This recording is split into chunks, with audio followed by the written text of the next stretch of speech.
우리의 신앙은 창조주 하느님으로부터 시작됩니다.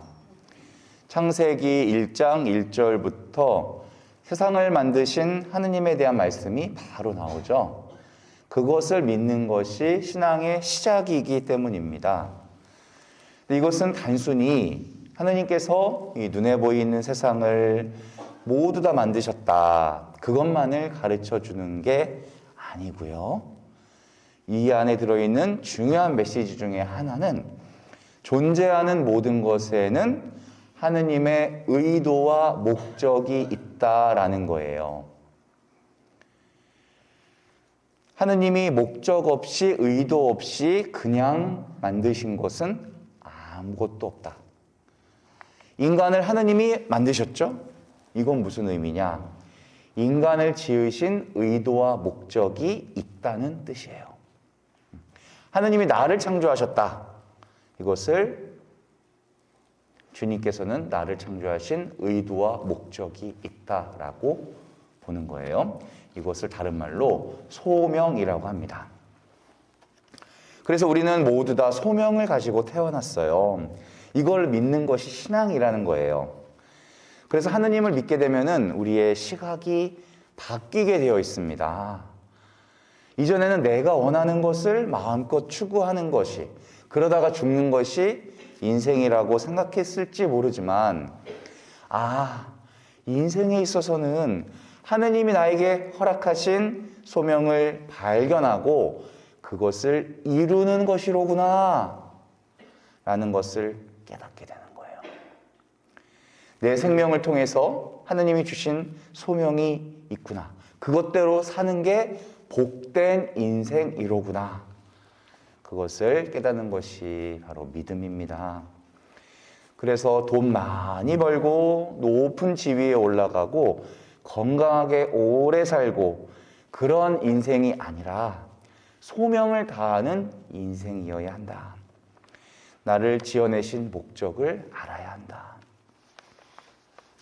우리는 은총을 받고 싶어 합니다. 은총 받고 싶으시죠? 네.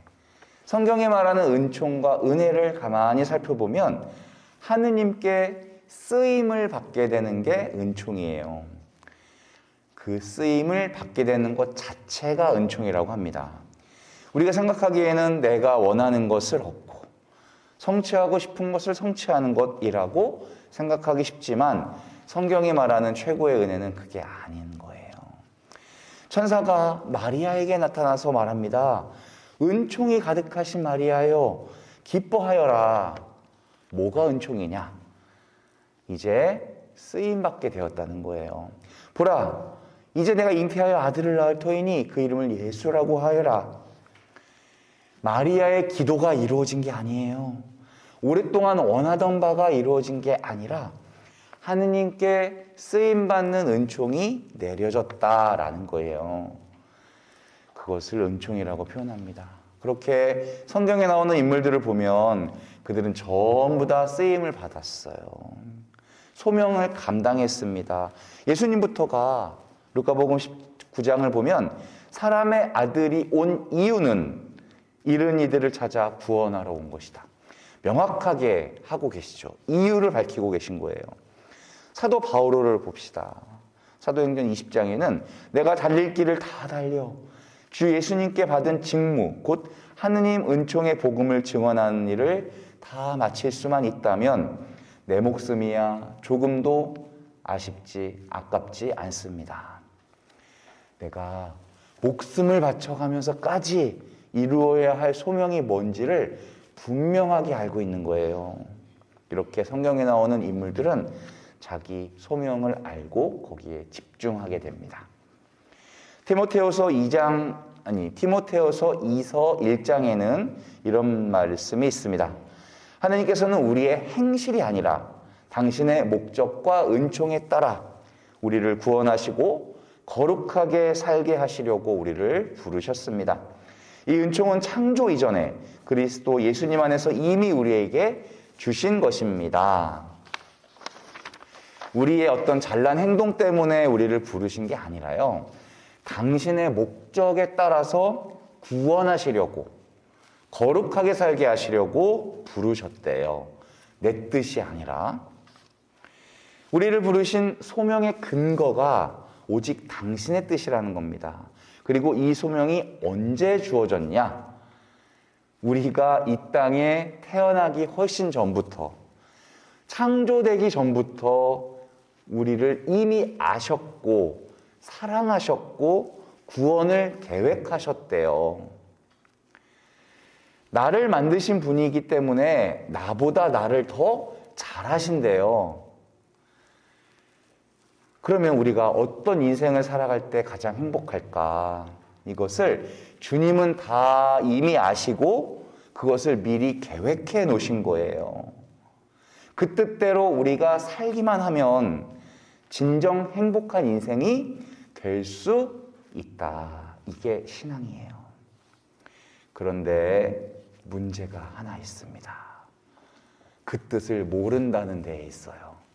알더라도 그 뜻과는 전혀 상관없이 살고 싶기 때문이 문제입니다. 그래서 우리가 행복하지 못한 거예요.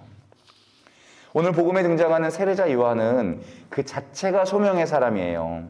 소명에 붙들렸고 소명대로 충성하다가 소명대로 죽었어요. 그 소명이 뭐냐? 예수님을 증거하는 소명.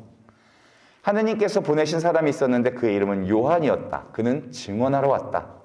빛을 증언하여 자기를 통해 모든 사람이 믿게 하려는 것이었다. 그 사람은 빛이 아니었다. 빛을 증언하러 왔을 따름이다. 그래서 요한은 그것만 하고 갔어요. 예수님을 증거만 했습니다. 예수님을 알아볼 수 있도록 계속 알렸어요. 그게 세례자 요한입니다. 오늘 복음 31절에 내가 와서 물로 세례해 준 것은 저분께서 이스라엘에 알려지게 하시려는 것이다.